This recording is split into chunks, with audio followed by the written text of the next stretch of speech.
Assalamualaikum warahmatullahi wabarakatuh. Perkenalkan kami dari kelompok 4. Kelompok kami membahas tentang analisis, pelatihan, dan pengembangan sumber daya manusia. Kelompok kami terdiri dari 5 orang. Yang pertama saya sendiri, Arindika Apriliani. Yang kedua ada Cepi Aryanur Aziz. Yang ketiga ada Cindy Utari. Yang keempat ada Fahri Awaludin. Dan yang terakhir ada Najarudin Nobisa. Kami dari Manajemen Haji dan Umroh 4A. Menurut Martin dan Jackson, pelatihan merupakan proses di mana seorang karyawan memperoleh kemampuan untuk melakukan suatu pekerjaan.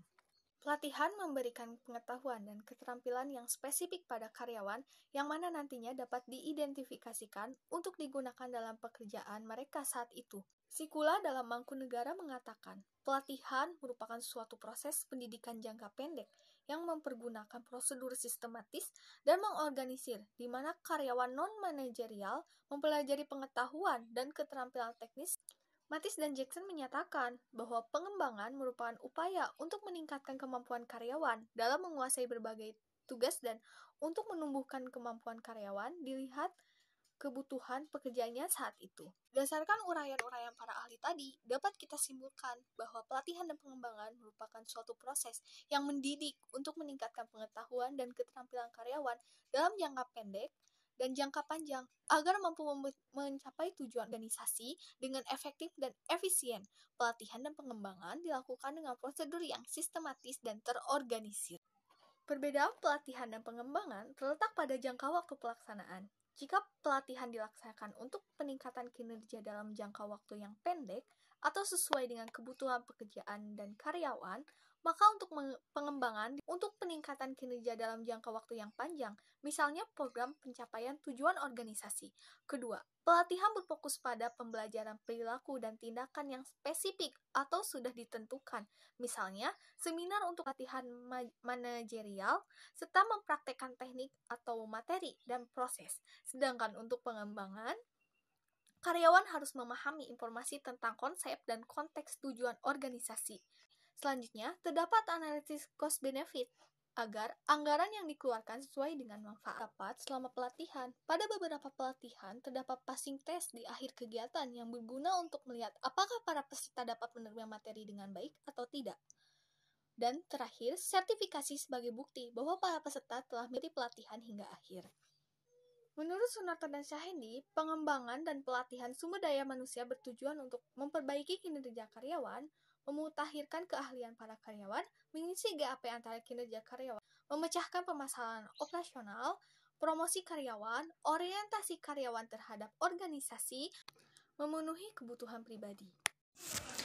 Menurut Sunarto dan Syahendi, dalam Sunyoto menyatakan selain adanya tujuan pelatihan ada beberapa manfaat.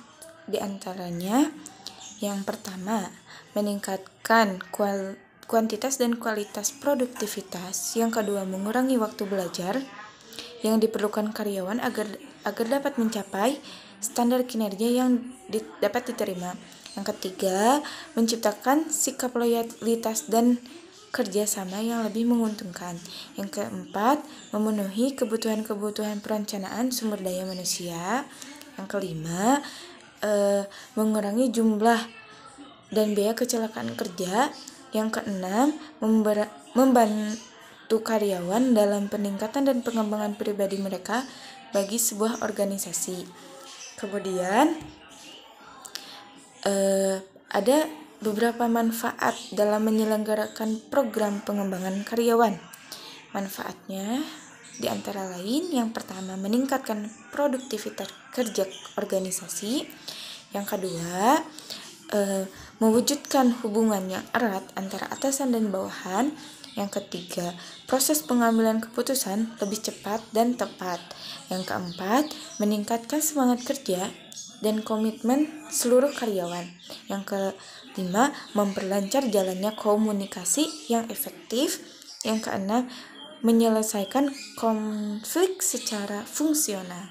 Kemudian, di samping manfaat bagi organisasi, pelaksanaan pengembangan sumber daya manusia juga harus memberikan manfaat bagi para karyawan. Di antara lain, yang pertama, membantu para karyawan membuat keputusan dengan lebih baik. Yang kedua, meningkatkan kemampuan para karyawan untuk menyelesaikan berbagai masalah yang akan dihadapi. Yang ketiga, munculnya internalisasi dan operasionalisasi faktor-faktor motivasional. Yang keempat, munculnya dorongan. Artinya para karyawan akan terus meningkatkan kemampuan kerjanya. Yang kelima, meningkatkan kemampuan karyawan untuk mengatasi stres, frustasi, dan konflik yang nantinya dapat meningkatkan kepercayaan pada diri setiap karyawan. Yang keenam, tersedianya informasi tentang berbagai program yang dapat dimanfaatkan oleh para pegawai dalam rangka pertumbuhan masing-masing secara teknikal dan intelektual. Yang ketujuh, meningkatkan kepuasan kerja. Yang kedelapan, semakin besarnya pengakuan atas kemampuan seseorang. Yang kesembilan, semakin besarnya tekad bekerja untuk lebih mandiri. Yang kesepuluh, mengurangi ketakutan menghadapi tugas-tugas baru yang akan terjadi di masa yang akan datang. Kemudian, faktor-faktor yang mempengaruhi pelatihan dan pengembangan menurut Marwansyah adalah 1. Dukungan manajemen puncak.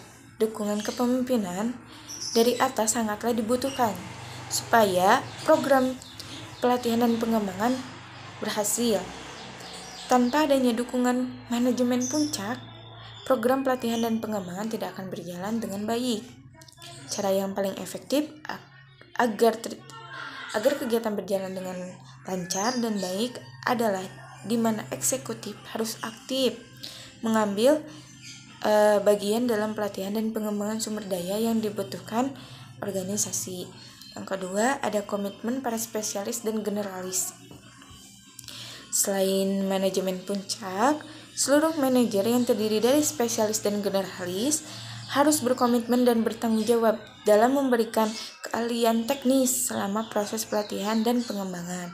Yang ketiga, ada kemajuan teknologi. Seperti yang tadi sudah disebutkan, 2 faktor. Nah, yang ketiga itu tentu sangat berpengaruh. Kemajuan teknologi ini sangat berpengaruh kepada pelatihan serta pengembangan. Karena dalam teknologi ini memainkan peran besar dalam memberikan metode penyampaian pengetahuan kepada para karyawan. Dan perubahan tersebut masih terus berlanjut hingga masa yang akan datang, hingga masa depan atau sesuai dengan kebutuhan. Yang keempat, kompleksitas organisasi. Struktur organisasi yang sederhana bukan berarti membuat pengaturan karyawan dan tugas-tugasnya menjadi mudah. Tetapi tugas individu dan tim ini diperluas dan dipercaya. Akibatnya, para karyawan menghabiskan banyak waktu dalam pekerjaan dan perjalanan tugas dan menjalankan tugas yang lebih kompleks dari yang pernah dikerjakan sebelumnya. Yang kelima, ada gaya belajar. Gaya belajar yang berbeda-beda setiap individu akan mempengaruhi pelatihan dan pengembangan. Mereka yang mudah beradaptasi pada prinsip-prinsip pembelajaran yang sudah ditetapkan, maka akan mudah bagi mereka dalam mengikuti proses pelatihan dan pengembangan. Kemudian ada training needs analysis. Menurut Matis dan Jackson, training needs analysis merupakan fase diagnosa dari sebuah rencana pelatihan dan pengembangan. Penilaian ini mempertimbangkan masalah kinerja karyawan dan organisasi yang sedang dihadapi saat ini dan tantangan di masa mendatang. Menurut Ardana, Mujiati, dan Utama, tujuan dari kegiatan ini tak lain untuk mengidentifikasi kemampuan-kemampuan apa yang diperlukan oleh karyawan dalam rangka menunjang kebutuhan organisasi ataupun perusahaan. Adanya penilaian kebutuhan akan membantu untuk mengetahui masalah dan tanggapan di masa depan harus dihadapi oleh organisasi maupun perusahaan dengan pelaksanaan pelatihan pengembangan terhadap karyawan. menurut Mattis and Jackson. Terdapat 3 sumber yang menjadi pertimbangan dalam menganalisis TNA. Yang pertama, analisis organisasional. Analisis kebutuhan penelitian didiagnosa dengan melihat kebutuhan organisasi sekarang dan di masa depan. Dalam analisis organisasi, kekuatan internal dan eksternal akan mempengaruhi pelatihan. Analisis organisasi berasal dari berbagai ukuran. Operasional kinerja dan organisasi. Contoh, masalah yang bisa muncul adalah kemampuan dan pendidikan karyawan yang kurang untuk berkebutuhan tertentu. Dari situ akan diketahui kebutuhan pelatihan yang tepat untuk menghadapi masalah tersebut. 2. Analisis pekerjaan. Cara kedua ini menganalisis kebutuhan dan pelatihan adalah meninjau ulang pekerjaan terlibat dan tugas dilakukan dalam pekerjaan tersebut. Cara ini dilakukan dengan membandingkan persyaratan karyawan dan kemampuan mereka sehingga kebutuhan pelatihan tepat diidentifikasikan. 3. Cara yang ketiga ini untuk mendiagnosis kebutuhan pelatihan dan difokuskan pada individual karyawan, bagaimana mereka melakukan pekerjaan menjadi tugas dan tanggung jawab mereka.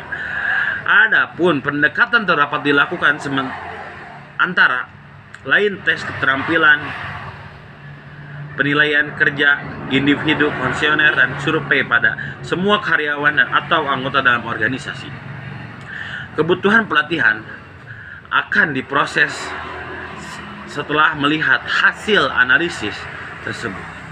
Jenis-jenis pelatihan dan pengembangan.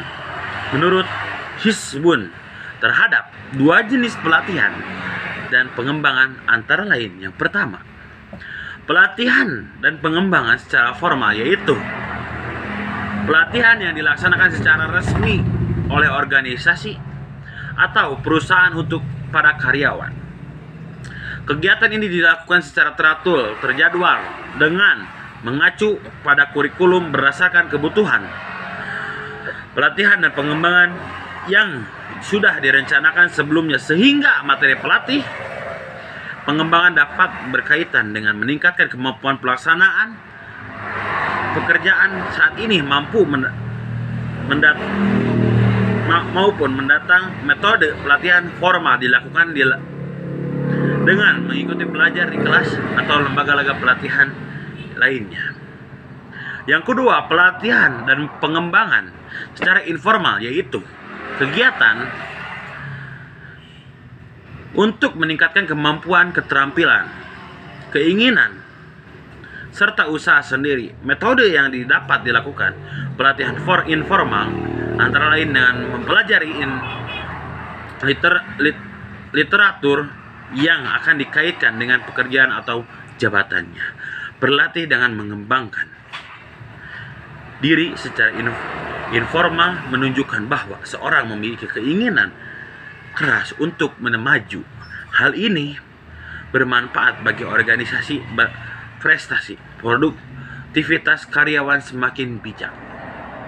Pelatihan bimbingan manasik haji merupakan program yang dilakukan oleh lembaga KBIH. Program ini bertujuan untuk mendidik para calon jamaah haji agar bisa dapat melaksanakan tata cara ibadah haji dengan benar sesuai tuntunan ajaran Islam. Tujuan selanjutnya adalah untuk membentuk sosok calon jamaah haji yang memiliki pengetahuan manasik haji dan tata cara pelaksanaannya. Dalam praktik, mengetahui hak dan kewajiban sehingga dapat menunaikan ibadah haji sesuai dengan ketentuan ajaran agama Islam. Dalam analisis yang telah dilakukan di KBIH Darul Ulum, bahwasanya fungsi manajemen dia menggunakan 5 fungsi. Yang pertama yaitu planning, di mana planning ini dibagi 2. Yang pertama yaitu tentang penetapan tujuan. Nah, penetapan tujuan di sini yaitu KBIH Darul Ulum dalam bimbingan manasik haji dan umroh, yaitu untuk memfasilitasi dan mengajarkan pelatihan kepada calon jemaah haji yang bertujuan untuk mendidik para calon jemaah haji agar bisa dapat melaksanakan tata cara ibadah haji dengan benar sesuai tuntutan ajaran agama Islam. Lalu dengan tujuan seperti ini, di dalam planning pun ada program. Nah, dalam program ini yaitu perencanaan harus menetapkan kegiatan-kegiatan yang dibutuhkan demi tercapainya tujuan. Setelah adanya program, barulah dibuat jadwal. Nah, setelah adanya penjadwalan, ada perencanaan, tujuan, program, dan ini barulah terlaksana adanya planning. Setelah ada planning, yaitu tentang organisasi.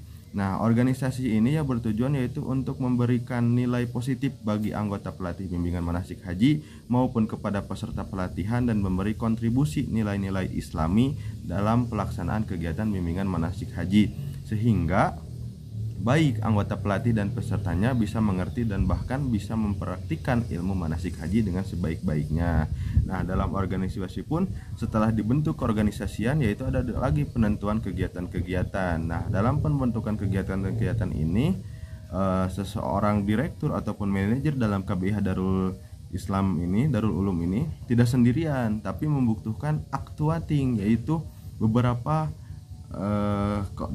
orang-orang dalam organisasi, yaitu untuk memberikan suatu ilmu ataupun bimbingan tidak oleh satu orang tapi dengan beberapa orang agar tercapainya tujuan-tujuan yang telah diberikan oleh KBIH ini tercapai. Lalu dengan adanya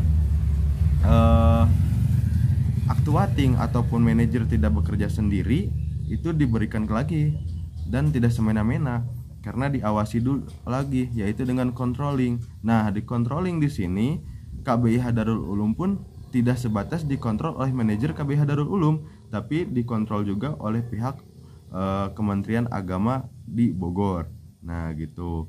Lalu setelah adanya planning, organizing, actuating, controlling, nah yang di akhir itu evaluasi, di mana lanjut yang poin kelima yaitu tentang evaluasi, di mana evaluasi di KBIH Darul Ulum yaitu dilakukan pada saat awal latihan setiap 3 bulan pelaksanaan latihan dengan menggunakan tes kebugaran, ya tentunya kebugaran jasmani, yaitu dengan cara tes jalan cara report 1 km. Yang kedua, setiap peningkatan beban latihan dengan mengetahui ada tidaknya keluhan jamaah haji serta kemampuan melakukan setiap sesi pelatihan bimbingan manasik haji.